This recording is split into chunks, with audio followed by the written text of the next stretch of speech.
रचने के बाद भी आज मन संतुष्ट नहीं है। तो नारद जी ने कहा कि अभी तक आपने, देखिए, आप कोई काम करें और काम करने के बाद में आपको संतुष्टि ना हो, आपको तुष्टि की डकार ना आए। जैसे भोजन किया और फिर अच्छा भोजन ना मिले तो फिर सही तरीके से डकार नहीं आती। कोई भी काम करने के बाद में संतुष्टि की डकार ना आए तो समझो कि सही तरीके से काम नहीं हुआ है। तो कहा कि अभी तक आपने जो ग्रंथ लिखे हैं ना, अभी तक आपने अपनी लेखनी में महाराज बड़े बड़े चमत्कार किए हैं। जो ग्रंथ लिखे हैं ना, वो कौन से ग्रंथ लिखे हैं? धर्म प्रधान ज्ञान, अर्थ प्रधान ग्रंथ, काम प्रधान ग्रंथ, मोक्ष प्रधान ग्रंथ। लेकिन कृष्ण की भक्ति में डूबा हुआ कोई भक्ति में अभी तक आपने ग्रंथ नहीं लिखा। इसलिए अभी आपने भगवान के निर्मल यश का गान नहीं किया। जब तक भगवान के निर्मल यश का गान नहीं करोगे, जब तक भगवत भक्ति वाला ग्रंथ नहीं लिखोगे, तब तक आपको संतुष्टि नहीं मिलने वाली। इसलिए भगवान के भक्ति में ग्रंथ की रचना करिए। क्यों?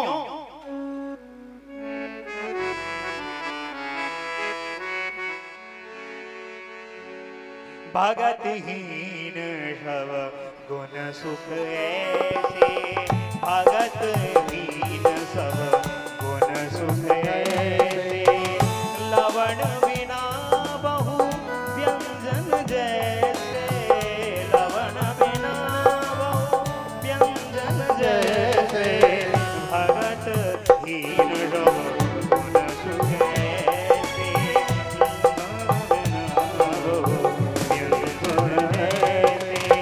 भगतहीन नर सोहई कैसा, भगतहीन नर सोहई कैसा, बिनु जल भर देखिए ऐसा, बिनु जल भर देखिए ऐसा, बिनु जल भर देखिए जैसा।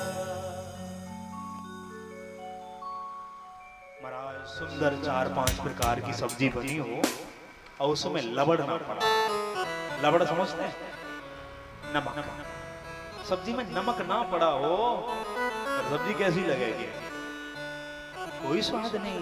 ऐसे ही जीवन में आपने धन, पद, प्रतिष्ठा, व्यापार बढ़ा लिया, सुंदर मकान बना लिया, ये सी लगवा दी, गाड़ी खड़ी है, लेकिन अगर भगवान का भक्ति रस अगर आपके जीवन में नहीं है, अगर राम रस जीवन में नहीं है, मान बड़ो धन धाम बड़ो यस कीरतहु जग में प्रकटी है, और झूमत द्वार गजेंद्र हजार, इंद्रो सौ कछु नाय घटी है, तुलसी जग जीत की भक्ति बिना जिस सुंदर नार की नाक कटी। किसी महिला को सजा दिया जाए, धजा दिया जाए वस्त्रों से, आभूषणों से, उसकी फिर नाक काट दी जाए और फिर घूंघट उठा करके देखो कैसी लगेगी। तो जीवन में आप सब कुछ प्राप्त कर लो,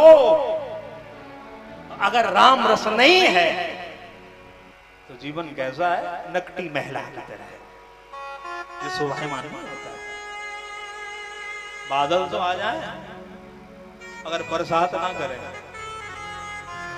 तो बादल शोभायमान नहीं होते।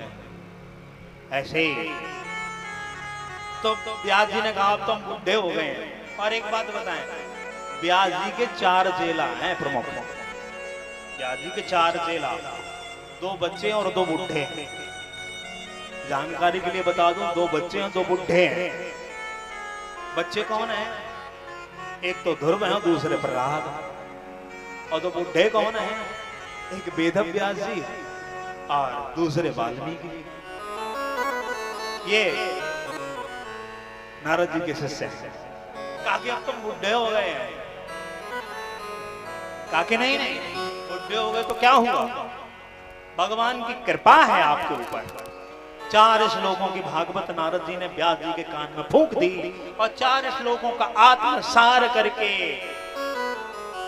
सरस्वती नदी में स्नान करके साम्य प्रास इति प्रोक्तः, साम्य प्रास नामक वो व्यास जी की गुफा कहाँ है?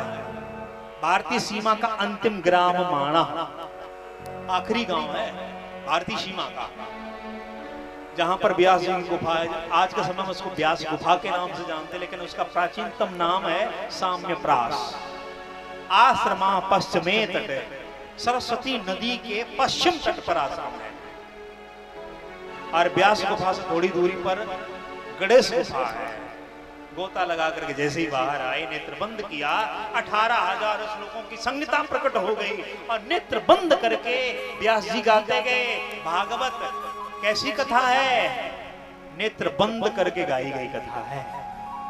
व्यास जी ने नेत्र बंद करके इस कथा को गाया है और गणेश जी ने इसका लेखन किया। गणेश गुफा के पास में सरस्वती नदी गड़गड़ाहट करके बह रही थी, तो गणेश जी को लगा कि ये बाधा उत्पन्न कर रही है, तो गणेश जी ने उसको भूमिगत होने के लिए कह दिया। तो सरस्वती नदी वहीं से भूमिगत हो गई। आगे चल करके सरस्वती नदी फिर देखने को नहीं मिलती है, भूमि में बह रही है, अंदर ही अंदर बह रही है, विक्षेप पैदा कर रही है। 18,000 दिव्य श्लोकों की संहिता प्रकट हो गई। कहा कि परमहंसों की दिव्य संहिता है, इसका अधिकारी भी परमहंस होना चाहिए। विचार किया कौन? कहा कि मेरा बेटा सुख। अगर मैंने सीधे सीधे सुखदेव को कथा श्रवण करा दी, सुना दी, अधिकारी बना दिया, तो संसार के लोग उंगली उठाएंगे, कहेंगे अपना बेटा था इसलिए। जैसे नहीं आजकल के नेता कि खुद मुख्यमंत्री रहे, प्रधानमंत्री रहे, फिर आ जाओ बेटा तुम बैठ जाओ, फिर उनका बेटा है कब तुम बैठ जाओ। कहा कि जब तक संसार ये ना कहने लग जाए कि मेरा बेटा अधिकारी है, तब तक मैं बैठाऊंगा नहीं। तो भागवत के कुछ श्लोक अपने शिष्यों को रटा दिए और सुखदेव महाप्रभु गर्भ से निकले जिनका नार छेदन भी नहीं हुआ। यम प्रव्रजंत मनपेत मपेत कृत्यम द्वैपायनो विरह कातर आजुहावा। प्रव्रजंत हो गए जन्म लेते हुए, नार अपने हाथ में लेकर के जंगल की तरफ चल पड़े। ऐसे सुखदेव महाप्रभु। तो 4 श्लोक लटा दिए। पहला श्लोक और कहा कि जहां मेरा तपस्या कर रहा है निर्गुण निराकार ब्रह्म की, उसी गुफा के बाहर जाकर के इसको गुनगुनाना। इस श्लोक में भगवान के स्वरूप का वर्णन है। बरहा पीडम नटवर बपू कर्णयो कर्णकारम विप्रतवासा कनक कपिसं वैजयंती चमाला रंधानुवेणोरदर्शुदया पूर्णयन गोपवृंदये वृंदारण्यम सुपदरमणम प्राविशद गीत कीर्तिम। भगवान का स्वरूप बरहा पीडम नटवर बपू। जैसे भगवान के सौंदर्य का जब वर्णन सुना तो निर्गुण निराकार से मन खिंचा सगुण साकार राधा कृष्ण की तरफ। फिर विचार किया जो सुंदर है क्या स्वभाव से भी सुंदर है? अब स्वभाव के बारे में बताया नहीं, पता नहीं कि यहां से उसके पास में जाऊं, मुझे अपनाएगा कि नहीं अपनाएगा, कहीं मुझे भगाना दे। तो स्वभाव पर शंका हो रही थी, तब तक दूसरा श्लोक गुनगुना दिया जिसमें भगवान के स्वभाव का वर्णन है। अहो बकीयम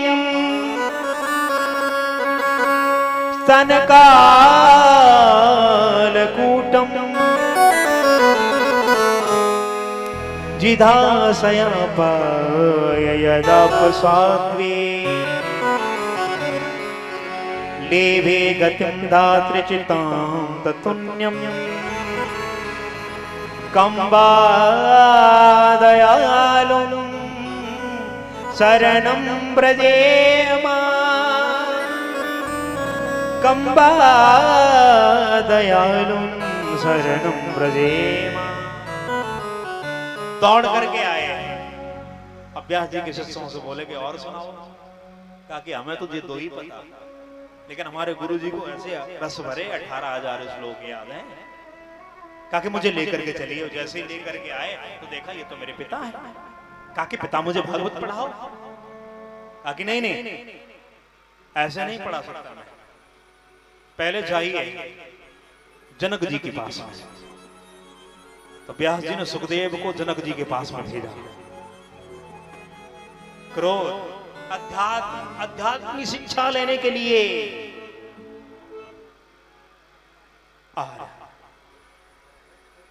बाहर खड़े द्वारपाल से कहा कि महाराज से जाकर के कह दो कि व्यास नंदन सुखदेव आए।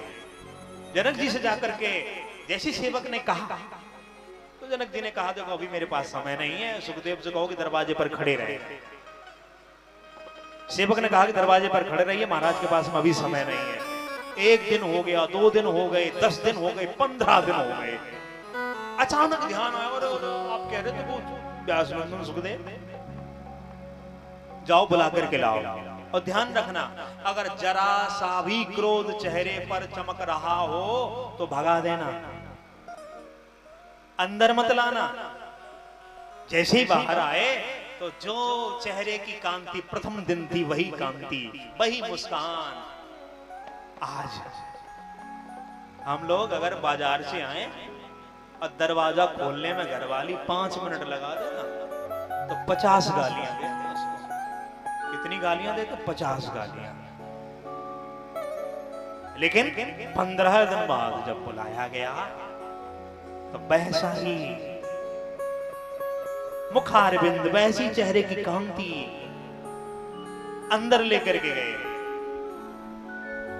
जहां पर घोड़े बांधे जाते थे ना, घोड़ों की लीद एकत्रित थी। उस लीद में महाराज गर्दन केवल बाहर है, पूरा शरीर काफी समय तक उस लीद में गड़े रहे। क्रोध को चेक कर लिया, जरा सा भी क्रोध नहीं आया। जब बाहर आए तो अनेक सुंदरियों को एकत्रित किया। एक से एक सुंदर सुंदरी बीच में बैठाया। कोई आलिंगन कर रही है, कोई पास बुला रही है, कोई बीड़ा दे रही है, लो इसको खा लो। कोई मतलब नहीं। क्रोध को चेक कर लिया, काम को चेक कर लिया। चरणों में लेट गए जनक जी। कहा कि आप तो अध्यात्म के चलते फिरते प्रतिबिंब हो, हमें क्षमा करिए। मैं आपको अध्यात्म की क्या शिक्षा दे सकता? उद्घोष कर दिया, कह दिया कि आपका पुत्र भागवत का अधिकारी है। तब जाकर के भागवत की शिक्षा, काम और क्रोध जब त्याग कर दिया तब। अरे यही सुखदेव महाप्रभु परीक्षित के बारे में पूछा क्या? महाराज भागवत के वक्ता के बारे में बता दिया, भागवत के रचयिता के बारे में बता दिया। अब जरा मुझे भागवत के श्रोता के बारे में भी बता दो। अब बताने लगे। कहा कि जिस समय महाभारत का युद्ध समाप्त हो गया और द्रौपदी के 5 बच्चों का वध कर दिया अश्वत्थामा ने, पांडवों ने कुरूप बना करके उसके मस्तिष्क की मणि निकाल करके अपमानित करके आश्रम से भगा दिया, शिविर से निकाल दिया। अपमानित अश्वत्थामा जब आश्रम में पहुंचा तो विचार करने लगा कि अब क्या बदला लिया जाए पांडवों से। अचानक ध्यान आया कि अभिमन्यु पत्नी उत्तरा ये सती क्यों नहीं हुई? इसका मतलब ये गर्भवती है, इसके गर्भ में कुछ ना कुछ है। तो गर्भ नष्ट करने के लिए उसने ब्रह्मास्त्र छोड़ा। जैसे ब्रह्मास्त्र आग का अंगारा बन करके उत्तरा की तरफ आया तो उत्तरा आंचल में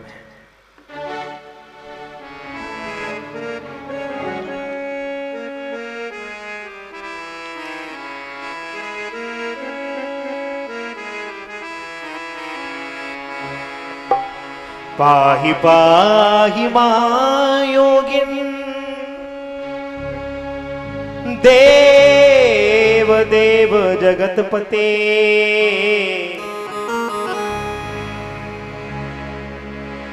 नान्यं तद्भयं पश्ये यत् मृत्यो परस्परम् यत्र मृत्यु परस्परम्। जैसे पाही मां कह करके प्रभु के चरणों में भगवती उत्तरा गिरी तो प्रभु ने देखा कि पांडव कुल वधू उत्तरा बेटी बहुत प्रेम करते थे। अभिमन्यु प्रभु की जो बहन है सुभद्रा उसके बेटे हैं। अप्रिय भांजा वीर गति को प्राप्त हुआ तब से और अधिक प्रेम करने लगे। कहा कि क्या हुआ? कहा कि प्रभु मुझे मरने का भय नहीं है, मृत्यु कल आ रही हो तो आज आ जाए, आज आ रही हो तो अभी आ जाए। केवल एक ही भय है कि मेरे गर्भ में आपके प्रिय पांडवों का वंशधर पर अगर इसको कुछ हो गया ना तो आपने ही तो महाभारत का युद्ध जो कराया ना फिर तो बेकार हो जाएगा। इसलिए मेरी गर्भ की रक्षा करिए प्रभु, मेरा गर्भ जला जा रहा है। तो प्रभु ने नेत्र बंद करके देखा गया अस्तु थामे, तो ने ये क्या कर दिया? उत्तरा से कहा कि देवी मातृभाव हृदय में लाओ। तो उत्तरा ने मातृभाव प्रकट किया। प्रभु ने अंगूठे के समान स्वरूप बनाया और गर्भ में प्रवेश कर गए। दो प्रकार के शरीर होते हैं, स्थूल और सूक्ष्म। स्थूल और सूक्ष्म। स्थूल माने विराट और सूक्ष्म माने छोटा। जब शरीर से प्राण निकल जाते तो सूक्ष्म स्वरूप हो जाता है, बिल्कुल छोटा। ऐसा ही अंगूठे के समान स्वरूप बनाकर गर्भ में गए और ब्रह्मस्त्र आग का अंगारा बन करके आया। तो गदा घुमा करके ब्रह्मस्त्र को शांत किया, गर्भ में रहे। परमात्मा सबके गर्भ में रहता है, केवल उत्तरा के गर्भ में ही नहीं, सबके गर्भ की रक्षा ही परमात्मा करता है महाराज। अरे कालांतर में मेरे प्रभु इधर जब परीक्षित ने जन्म लिया ना तो परीक्षित की कुंडली महाराज ब्राह्मणों ने बनाई। कुंडली ब्राह्मणों ने बनाई, नाम रखा विष्णु रातः, विष्णुनः रातः दत्तः। भगवान विष्णु के द्वारा जिसका गर्भ में रक्षण हुआ हो वो है विष्णुनाथ। तो गर्भ में रक्षा की, विष्णुनाथ नाम रखा। लेकिन ये बालक जैसे जन्म लिया वैसे पंथी मार के और बैठे को महाराज, विलक्षण बालक। तो जो भी आ जाए तो नेत्र फाड़ फाड़ करके देखे। भगवान भी महाराज जब पता चला तो छुक लेकर के आए। जब लेकर के आए तो जैसे ही देखा तो मुस्कुराने लगा वो बालक। और महाराज बताएं 14 वर्ष की अवस्था में ही परीक्षित ने राजभार संभाल लिया। जब 14 वर्ष के परीक्षित थे तब पांडव इस धराधाम को छोड़ करके चले गए और अपने मामा की जो बेटी है, उनके मामा जो थे ना उत्तर,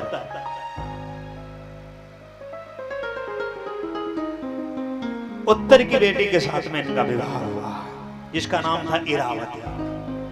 परीक्षित की पत्नी का नाम क्या था? इरावती। तो मामा उत्तर की बेटी इरावती के साथ में इनका विवाह हुआ। जन्मेजय आदि 5 बेटे हुए महाराज। 3 अश्वमेध यज्ञ भी किए परीक्षित ने।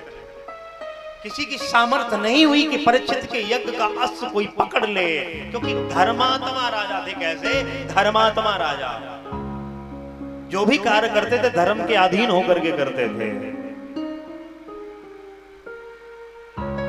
एक दिन की बात है जब परीक्षित अपनी राज्य सीमा को देखने के लिए गए तो एक जगह देखा कि एक काला कलूटा व्यक्ति गाय को पीट रहा है। लंबा तगड़ा, जिसका कद, बड़ी बड़ी आंखें, लाल लाल, बड़ी बड़ी मूंछें, लाल लाल आंखें। देखने में ऐसा लग रहा था इसने सारी सीमाओं को, वर्जनाओं को, रेखाओं को मर्यादाओं को साफ कर रख दिया हो। पूछा कौन है तू? तो कहा कि महाराज मैं हूं समय। क्या कहा? मैं हूं समय। जब सब सत्य बोलते हैं, दान करते हैं, दया करते हैं, पवित्रता से रहते हैं तो मैं सतयुग होता हूं। सत्य चला जाता है, दान दया पवित्रता रह जाती है तो मैं त्रेता हो जाता हूं। और जब दया और पवित्रता रह जाती है तब मैं द्वापर हो जाता हूं। और जब केवल पवित्रता रह जाती है तब मैं कलयुग हो जाता हूं। तो मैं हूं कलयुग। कहा कि तूने मेरे राज्य में घुसने का दुस्साहस कैसे किया? मैं तुझे मार दूंगा। कहा कि अगर आपने मुझे मार दिया ना तो आप भगवान से सीधा सामना करोगे। ये भगवान का बनाया हुआ विधान है। जैसे सतयुग त्रेता द्वापर भगवान का बनाया हुआ है विधान, वैसे ही उसी विधान में ये कलयुग भी आता है। तो इसलिए आप हमें मारिए मत, आप हमें छोड़ दीजिए। कहा कि एक बात बताओ, तेरे अंदर गुण कितने, अवगुण कितने हैं? तो गिनाने लगा। कहा महाराज गुण तो मेरे अंदर 3 बड़े अच्छे हैं। 3 गुण बताए कलयुग ने अपने अंदर।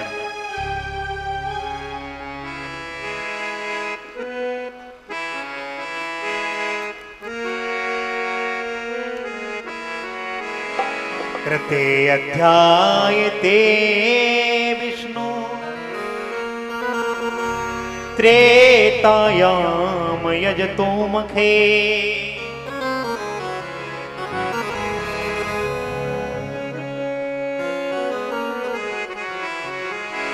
कृते अध्यायते विष्णु त्रेतायाम यजतो मखे। द्वापरे परिचर्यायाम कलो हरि कीर्तना। यत् फलं नास्ति तपसा न योगेन समाधिना।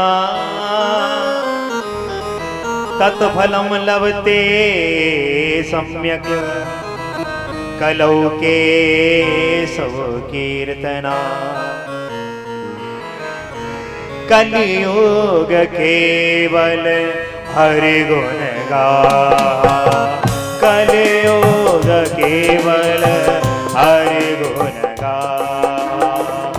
गावहि नर पावै भवथा।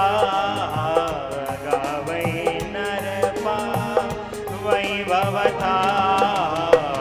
कलियुग केवल हरि गुण गा। कलियुग केवल हरि गुण गा। गावै नर पावै भवता। गावै नर पावै भवता। नानक नाम जहाज है चढ़े सो उतरे पार। कलकाल किसकी ऋतु है? नाम की ऋतु है। हर बीज की अपनी ऋतु होती है और हर ऋतु का अपना बीज होता है। हर ऋतु का अपना बीज होता है। जब ऋतु के अनुसार बीज बोया जाता है वही फसल कल्याण करती है। तो कलयुग की ऋतु कौन है? नाम की ऋतु है। तपस्या की ऋतु नहीं है, ज्ञान की ऋतु नहीं है, योग की ऋतु नहीं है। किसकी ऋतु है? नाम की ऋतु। नाम रूपी नौका पर बैठ जाओ, पार हो जाओगे केवल नाम रूपी नौका पर। अरे कहा महाराज मेरा दूसरा गुण और इससे अच्छा है क्या? कि कलि कर एक पुनीत प्रतापा। कलि कर एक पुनीत प्रतापा। मानुष पुण्य होय नहीं पापा। मानुष पुण्य होय नहीं पापा। कलि कर एक पुनीत प्रतापा। मानस पुण्य हो ही नहीं पापा। अगर मन में किसी के लिए कुछ बुरा सोच लो तो उसका पाप नहीं लगता है। मन में अगर आप कुछ अच्छा सोच लो तो उसका पुण्य मिल जाता है, फल मिल जाता है। कैसे? जैसे आपके मन में विचार आए कि चलो वृंदावन घूम आए, वृंदावन घूम आए, शरीर काम नहीं कर रहा है, पास में पैसे नहीं है, साधन नहीं है। ऐसे कोरोना काल में देखा, कोरोना काल में अभी आपने देखा होगा लॉकडाउन के समय कि जिसके पास पैसे भी रहे ना, सब कुछ रहा ना, और वो भी घर में ही कैद हो गया, घर में कैद हो गया। और ऐसे में जो समझदार थे वो घर में बैठे बैठे, देखिए मन के द्वारा, तन के द्वारा जो सेवा की जाती है उसको तनुजा कहते हैं, धन के द्वारा जो की जाती है उसको धनुजा कहते हैं, और जो मन के द्वारा की जाती है उसको सिद्धि कहते हैं, उसको सिद्धि, शीघ्र कल्याण करने वाली। एक कल्याण करने की एक ये भी क्रिया है। क्या है क्रिया? कि मन के द्वारा अच्छा सोच लो। जैसे वृंदावन जाना है तो नेत्र बंद कर लो, पैसा लगेगा नहीं, समय खर्च होगा नहीं, और वृंदावन घूम आओगे। नेत्र बंद किए, घर में बैठ गए और मन को भेजा घर से, गोधनी से निकले, तिराहे पे पहुंच गए महाराज स्टेशन कन्नौज। छपरा आई, बैठे, और महाराज 10:30 पौने 11 बजे उतर गए मथुरा, और टेम्पो पकड़ के पहुंच गए वृंदावन। वृंदावन घूमो और पहुंच गए गिरिराज जी। गिरिराज जी पहुंचे, दान घाटी पर महाराज प्रणाम करके और परिक्रमा प्रारंभ कर दी। दान घाटी से जैसे ही पड़े तो गया प्रसाद की समाधि, चरणामृत कुंड, संकर्षण कुंड, पूछरी का लोटा, आगे बढ़े मुखारविंद, जतिपुरा, आगे बढ़े उद्धव कुंड, राधा कुंड। राधा कुंड में एक और कुंड है जिसका नाम है कंकड़ कुंड, जब वज्रनाभ के द्वारा बनाया हुआ है। बगल में लगा हुआ है कृष्ण कुंड, उसके अंदर एक कुंड है जिसका नाम है वज्रनाभ कुंड, और बगल में है ललिता कुंड। आगे बढ़े कुसुम सरोवर, उद्धव क्यारी, मानसी गंगा, और परिक्रमा पूरी भई। बस पकड़ी, मथुरा आए, और ट्रेन पकड़ी, कन्नौज आए, टेम्पो पकड़ो, घर आए, नेत्र खोले तो अपने आप में आया। कुछ खर्चा हुआ? नहीं हुआ। एक तन से वृंदावन जाए, ब्रज जाए, और एक मन से जाए तो मन वाले को फल शीघ्र मिलेगा, तन वाले को कालांतर में मिलेगा, काफी समय बाद मिलेगा। मन वाले को जल्दी मिल जाएगा, तुत दान तुरंत ही कल्याण। तो कहा, और तीसरा मेरे अंदर एक गुण क्या है कि कलयुग की पूर्व संध्या पर मेरा एक अवतार होता है चैतन्य महाप्रभु के रूप में, नाम अवतार। हरे कृष्ण कृष्ण कृष्ण हरे हरे, हरे राम राम राम हरे हरे, हरे कृष्ण कृष्ण कृष्ण हरे हरे, हरे राम राम राम हरे। देखा है जो हरे कृष्ण हरे राम गाते हैं ना, ये प्रभु का क्या है? नाम अवतार है, और कली के पूर्व संध्या पर होता है ये नाम अवतार। ऐसे पतितों का कल्याण करने के लिए परीक्षित रीझ गए, 4 स्थान दे दिए परीक्षित ने कलियुग को, जाओ मैंने 4 स्थान दिए, इन 4 स्थान पर जाकर के रहिए। भैया इसको बंद कर दो। वैसे तो इंद्र देवता ने कोई कमी ना राखी,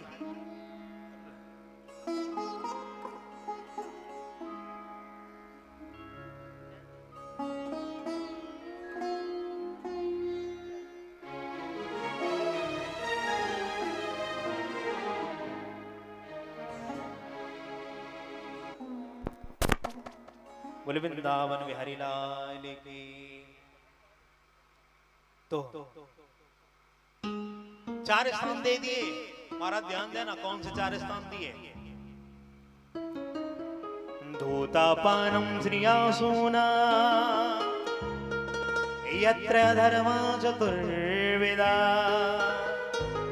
यत्र अधर्मा चतुर्विधा। पहला स्थान दिया द्यूत। द्यूत माने होता जुआ। जुआ, जहां अब तो जुआ के कई प्रकार हो गए। ये आईपीएल चलता है ना, एक एक चौके पर एक एक छक्के पर महाराज, इस पे सट्टा लग जाए, इस पे जुआ खेलने लोग, पत्ते ही फेंट करके जुआ ना हो। जुआ के कई प्रकार रह गए। तो जहां जुआ खेला जाता है, जुआ खेला जाता है, वहां कलयुग का वास होता है। और कलयुग का वास किसके रूप में होता है? कपट के रूप में। जुआ में कलयुग किसके रूप में होता है? कपट के रूप में, बेईमानी के रूप में। जुआरी कभी ईमानदारी से जुआ नहीं जीतता है। कैसे जीतता है? बेईमानी से, पत्ता छुपा करके महाराज जीत गए। तो जुए में कलयुग का वास किसके रूप में? कपट के रूप में। धूता पानम, पानम मन मदिरा, शराब, दारू देवी, बारी बोतल। जन्म लियो तो दूध की बोतल, जन्म लियो तो दूध की बोतल। देखिए माँ को, माताएं, आज की माताएं अपना दूध पान नहीं कराती, अपना दूध नहीं पान कराती, बोतल लगाई नहीं महाराज। अब वो जीवन भर बोतल पकड़े रहता है। जन्म लियो दूध की बोतल, थोड़ो बड़ो भो तो फिर ठंडा वाली बोतल, ठंडा वाली। घर को महाराज घड़ों के पानी अच्छो ना लगे, बिस्लरी वालों, माजा, लिम्का, पेप्सी, कोका कोला। अब तो महाराज तरह तरह के ठंडा चल गए। थोड़े जैसे विद्यालय जाने पे जाए भी लग गए, दुकान पे जाए भी लग गए, तो महाराज कछु नहीं तो फ्रूटी मुंह में दबाए के चले आए, फ्रूटी। तो जन्म लियो दूध की, थोड़े बड़े भाई तो ठंडा की। और फिर विद्यालय जाए भी लग गए, कॉलेज जाए भी लग गए, तो ठंडा छूट गए पर चील्ड महाराज, घनघोर ठंडी बियर वाली। फिर बियर पीवे लग गए, और बियर से महाराज ऐसे फिसले तो घर आए गए दौआ, फिर ले आए पौआ। अब पौआ पीते पीते महाराज अंदर को महाराज जो माल मसाला तो सब खत्म। बीमार पड़ गए महाराज, लेकर के पहुंचे हॉस्पिटल। तो जब बीमार पड़े तो डॉक्टर ने घूंस दी ग्लूकोज की बोतल। अब चढ़वे लग गई ग्लूकोज की बोतल, सारे चेकअप भये।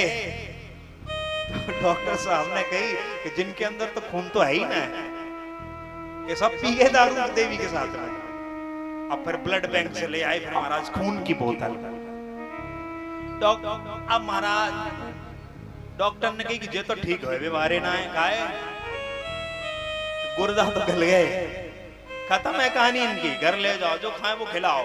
घर ले आए, अब महाराज झटका लेवे लग गए, जैसे नहीं नेटवर्क आए रहे हो जाए रहे हो। तो माताएं सब बैठ गई, हमें दीख है तो लास्ट समय आए गए हो। एक मैया बोली ले आओ गंगा जल की बोतल, डालो 4 चम्मच, इनको तो काम है गए हो। तो जीवन भर बोतल, बाहरी बोतल। तो महाराज दूता पानम, मदरा में, शराब में कलयुग किसके रूप में? मद के रूप में, नशा के रूप में। शराबी को देखा है पी करके आए ना तो पूरी सड़क पर बीच में चलता है शराबी, नशे में, अभिमान में, घमंड में। अच्छा शराबी शाम को पी करके आए तो महाराज फिर वो कैसा होता है? धीरू भाई अंबानी, मुकेश अंबानी को बाप बन जाए। पर बास है बड़ो महाराज, कोई पैसा वारो ना है। और सुबह पूछो, सांझ को पी के कोई आए तो फिर कहे अरे बुआ जी व्यवस्था ठीक ना है। कहा कि बुआ जी बरसात को समय सोफे पड़ जाए, जाओ सोफा मेरी तरफ से। अब बुआ जी ने सुबह जब खबर भेजी तब उनको नशा उतर गो तो होश में आए। तो कहा बोले अरे बुआ कच्ची पी तो कच्ची बात, पक्की पी तो पक्की बात। उतर गए तो फिर वही बात, पीवे तक के पैसे ना, सोफा कहां से आएंगे? सोचो, तो ऐसे तो शराबी हो महाराज। तो धूता पानम, मदरा में किसके रूप में है कलयुग? मद के रूप में, नशे के रूप में। यत्र अधर्मा धूता पानम श्री आसुना, अगम्य स्त्री के साथ में जो संबंध स्थापित करता है, वहां कलयुग किसके रूप में होता है? काम के रूप में। किसके रूप में होता है? काम के रूप में। यत्र अधर्मा चतुर्विधा, अधर्म हो रहा है। अधर्म में कलयुग किसके रूप में? हिंसा के रूप में। जब देखो भारत में कोई ना कोई आंदोलन, कसू नहीं तो महाराज पार्टी ने कहा कि किसान भड़काए थे तो किसान बैठ गए। अब कहा कि मुस्लिम भड़काए थे तो फिर मोमडन बैठ गए। कोई ना कोई आंदोलन, कसू नहीं छात्र ही आंदोलन किए बैठे हैं। छात्री आंदोलन, कबू डॉक्टर आंदोलन किए भाई, कबू महाराज आंगनबाड़ी की आशाएं बैठ गई झंडा गाड़ के। और फिर जब सरकार सुने ना पथराव करे, सरकारी संपत्ति जलाई जाती है, दुकानें लूटी जाती हैं। ये क्या है? ये कलयुग है। किसके रूप में? हिंसा के रूप में। देखिए आज भी उसके घर में सतयुग है जिसके घर में चार चीजें नहीं है। चार चीजें जिसके घर में नहीं है, आज भी इस कलिकाल में वो सतयुग में जी रहा है। पहला, कोई जुआरी घर में नहीं, कोई शराबी नहीं है, कोई चरित्रहीन नहीं है और कोई अधर्मी नहीं है। आज भी उसके घर में सतयुग है। कलयुग बोलो महाराज जैसी सकल सूरत देगी वैसे स्थान दे दिए। एक आधो अच्छो कमरा दो, कोई सगो संबंधी आए तो बैठार सके। तो रीजे भय परीक्षित ने आज 5वां स्थान कलयुग को दे दिया।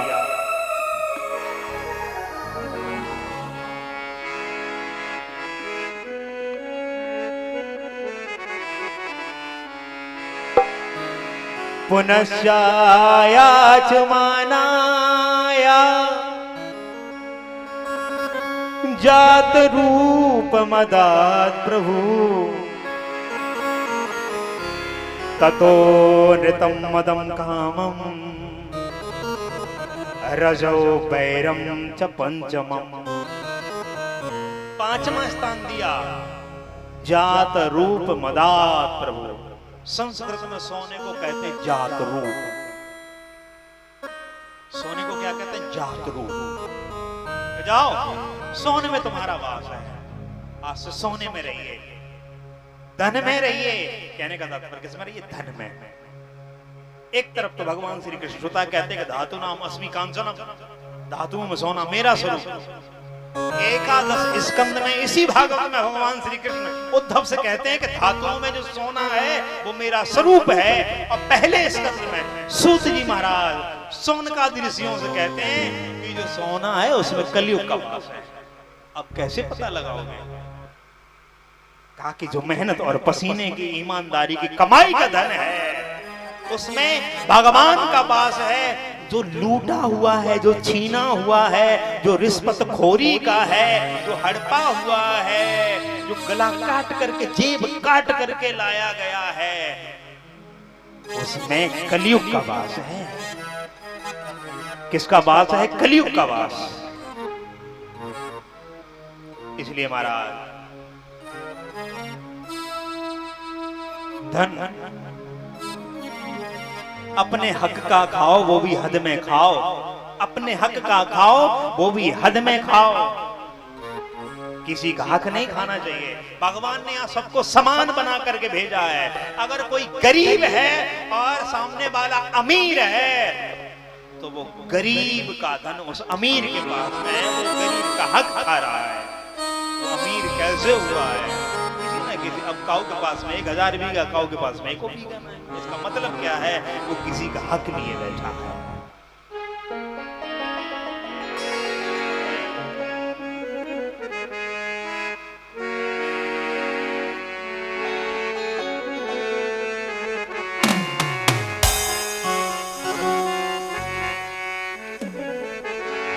जब तक अर्थ कमाया लाया